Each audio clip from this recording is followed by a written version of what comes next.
El Nino. This is something I haven't been keeping up with really that much. This will be the first video I watch related to it. But apparently, I mean, I'm going to have to assume that this is going to be related to climate change. There's a super El Nino. And according to this video title, it could bring chaos to the world's weather, which is not good. As somebody who doesn't want climate change to happen, I'm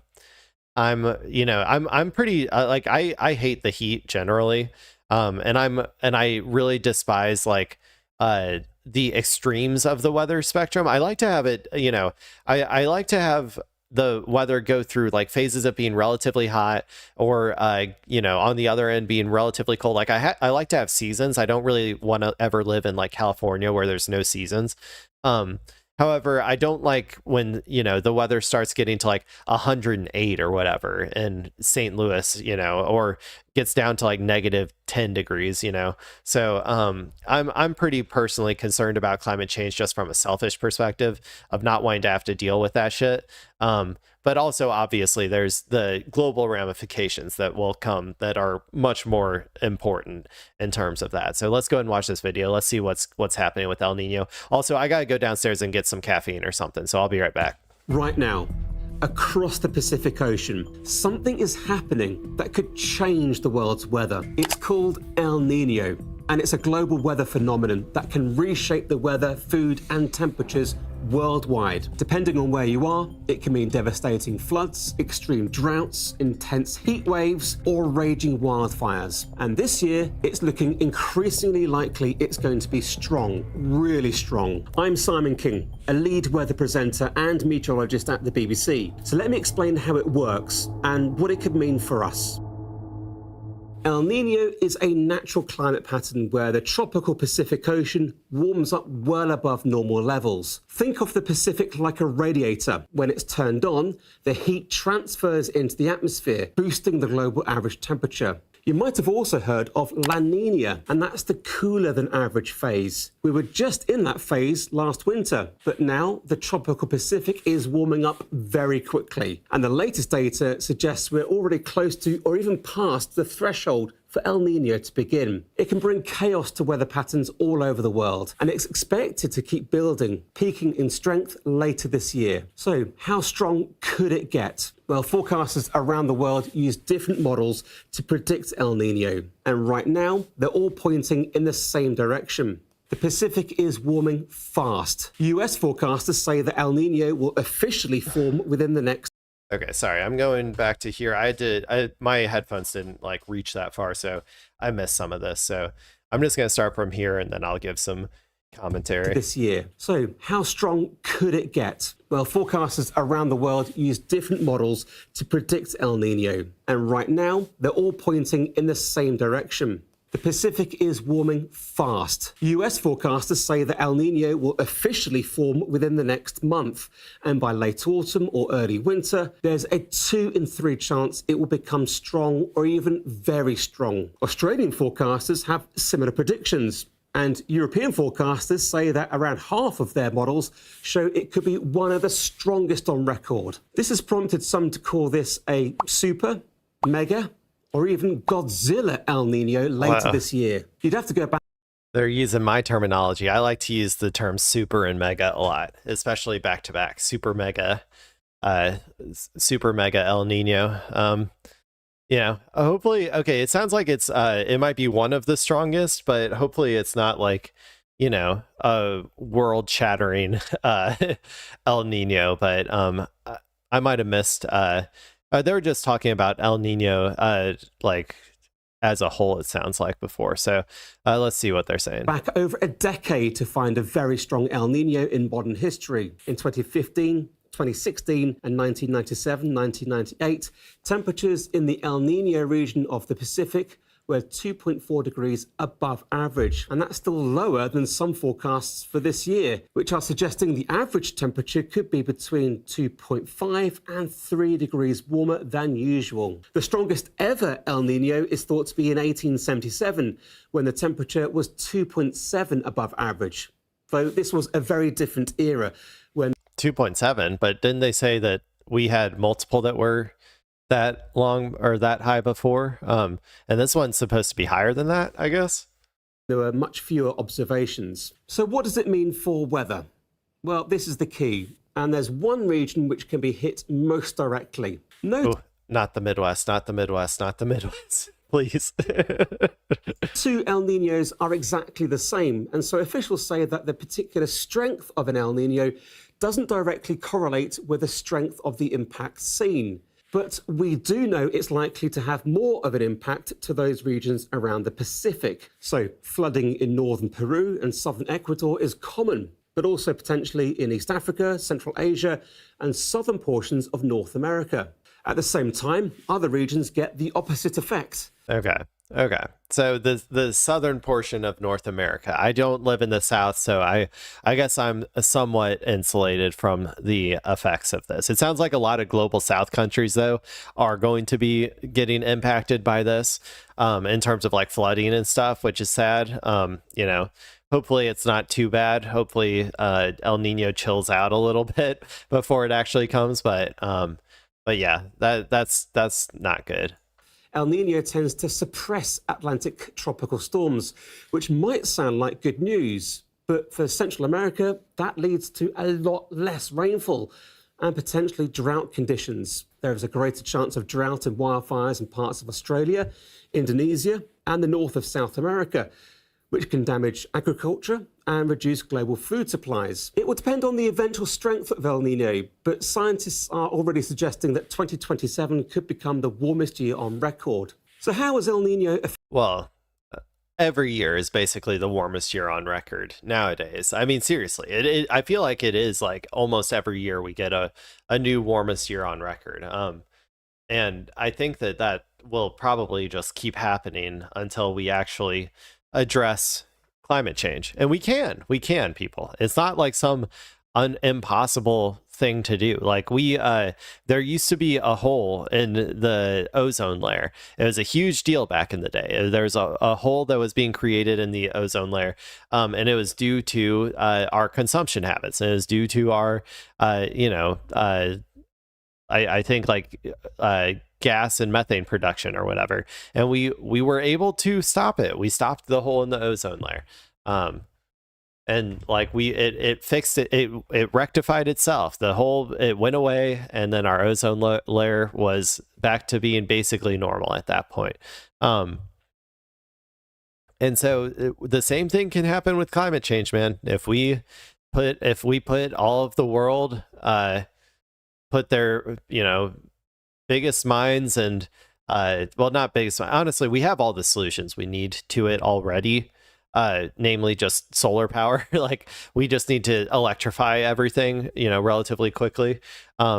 It's really not about that necessarily. It's more about like we need to dismantle honestly, we need to dismantle the capitalist system that is forcing like our climate to die, like in the name of super mega profits. Like if we are able to wrestle away our system of government from being captured by pedo billionaires, then there's a chance that we could actually fix this. If our economy was more democratically operated, like if we had more democratic methods of organizing our economy, as opposed to just being whoever has the most money has the most say on how our economy is organized, then we could probably fix this like within 50 to 100 years, honestly. I mean, I know that sounds like a lot, right?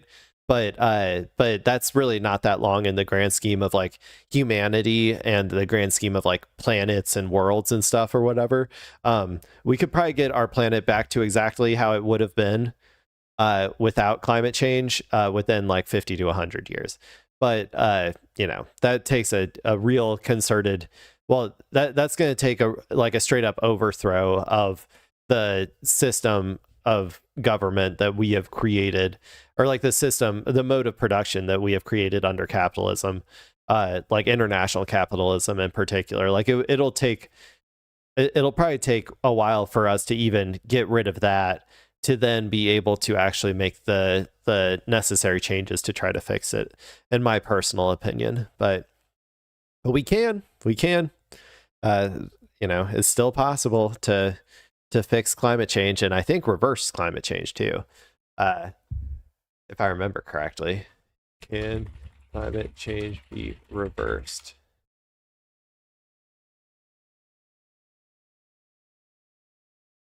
Okay, maybe it uh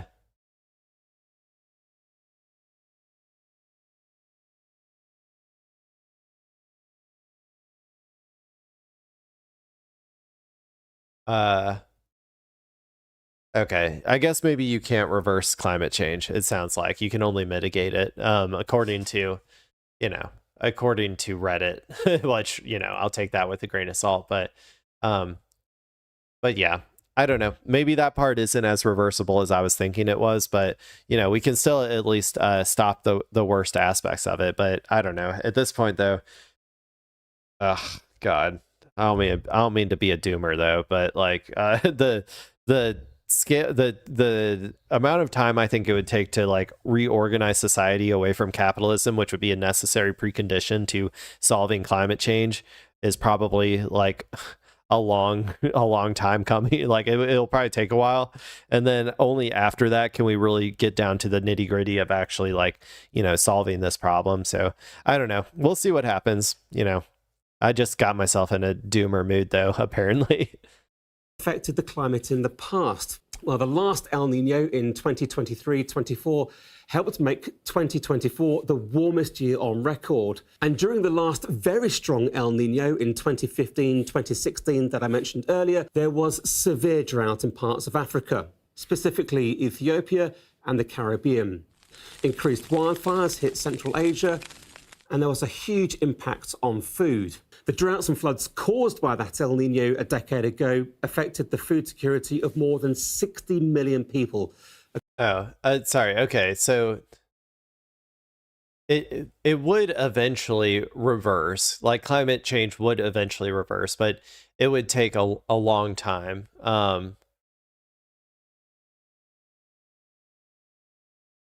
So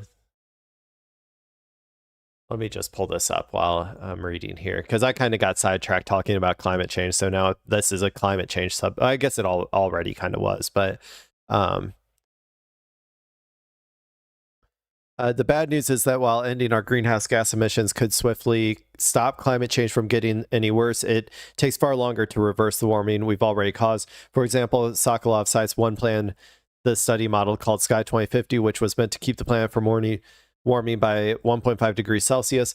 Under this scenario, humans cease all climate pollution in 2030, and the average global temperature decreases right away. Yet, temperatures fall so slowly that the Earth cools by only half a degree Celsius by the end of the 21st century. And it's still half a degree above normal in the year 2300.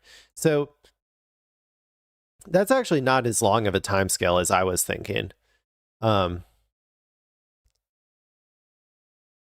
Because I was thinking it would take like maybe like 500, 1,000 years to fall back down if they were just judging by like what I saw before. But so to go, but the climate would get better or go back to being more normal by the end of the 21st century, and it would still be half a degree above normal by the year 2300. But each of these, like, as time goes on, it's just like the climate is getting more and more back to like how it was before.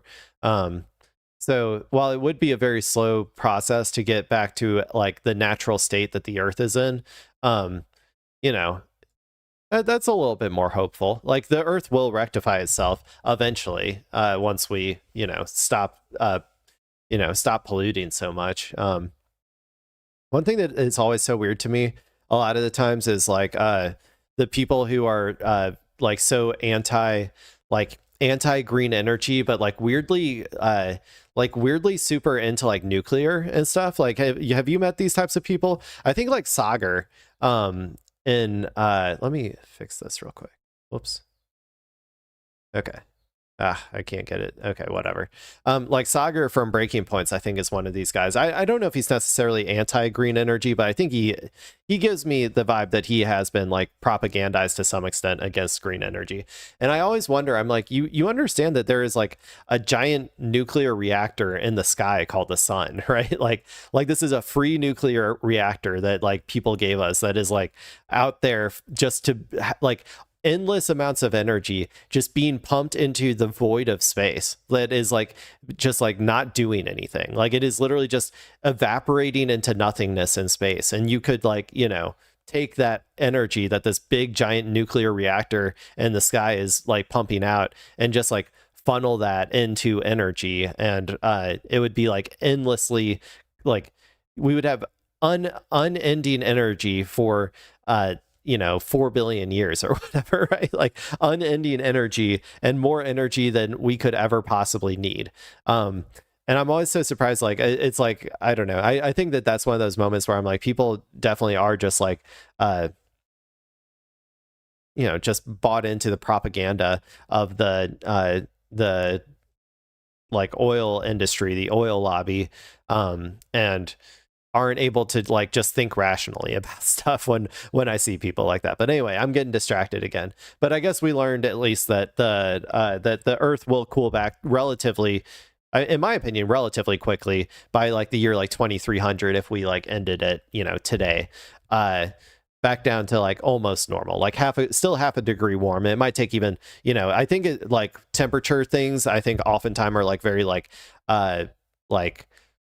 exponential, like in terms of like it'll go back down relatively quickly, but then that last half a degree might take like a really long time to get back to normal or whatever. But anyway, let's continue. According to the UN, chocolate is one example where we could be paying more later this year and into next. After the last El Nino, chocolate got 15% more expensive because dry weather in Ghana.